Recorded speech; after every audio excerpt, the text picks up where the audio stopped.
It's time for the mic drop. On each show, by going deep on one topic affecting our community and hopes we can all learn a little more. Now, the medical definition of handicap is a disadvantage that makes achievement unusually difficult. That, according to Webster's dictionary. They define disabled as impaired or limited by a physical, mental, cognitive, or developmental condition.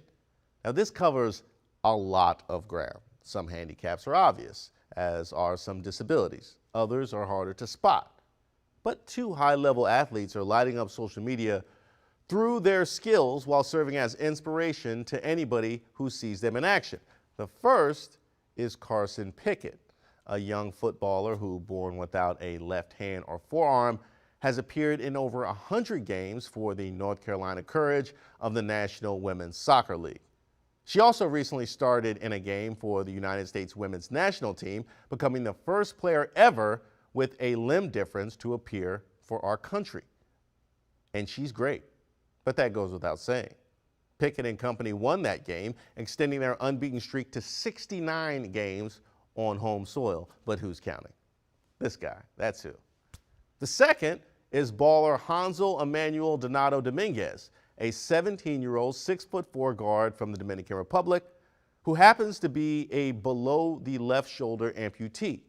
He lost his arm in an accident at the age of 6, but he still has his right arm and an unstoppable attitude that makes people say, ooh, which coming from basketball fans is the highest of compliments. Playing high school ball out of Life Christian Academy in Florida, the phenom has become an internet star and the talk of barbershops everywhere thanks to the mixtapes of highlights being passed around. And as we say in the shop, that boy good.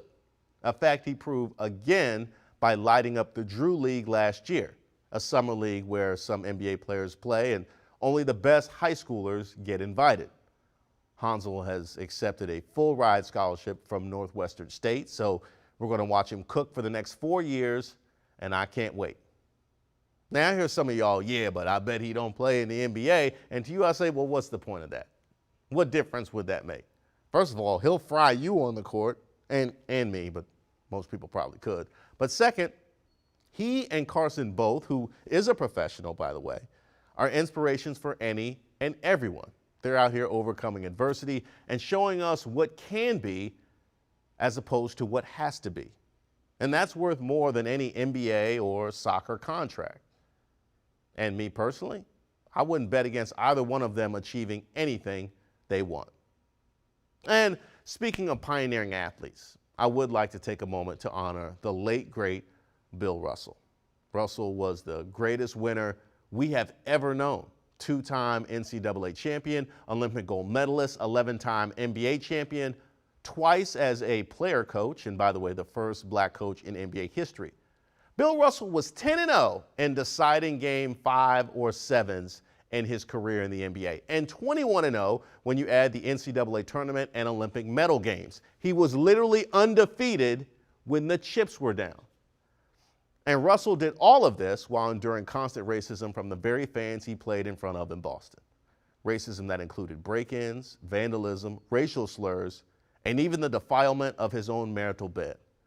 And with absolutely no protection from local or federal law enforcement. Get this, Russell frequently notified the FBI of threats against him and his family, only to find out years later, after reviewing his own declassified file, he was referred to as, quote, an arrogant Negro.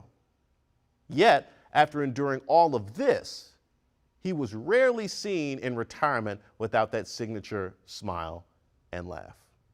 All those athletic accomplishments, yet he moved me more off the court than anything that he did on the court, with his lifelong dedication to civil rights and social justice. And he showed by example. Russell marched with Dr. King. He led Mississippi's first integrated basketball camp in the wake of Medgar Evers' assassination. We've all seen the legendary photos of Russell, Jim Brown, and Kareem Abdul-Jabbar meeting with Muhammad Ali and ultimately supporting Ali's stance as a conscientious objector to the Vietnam War. As a result of his excellence and his activism, Russell received the Presidential Medal of Freedom, the highest civilian honor in the country. What a life well lived. Rest in peace, Bill Russell. All right, that's it for Open Mic. We'll be back the same time tomorrow. You guys have a happy Monday evening. There's that smile. That'll take you out. I'm Reese Waters.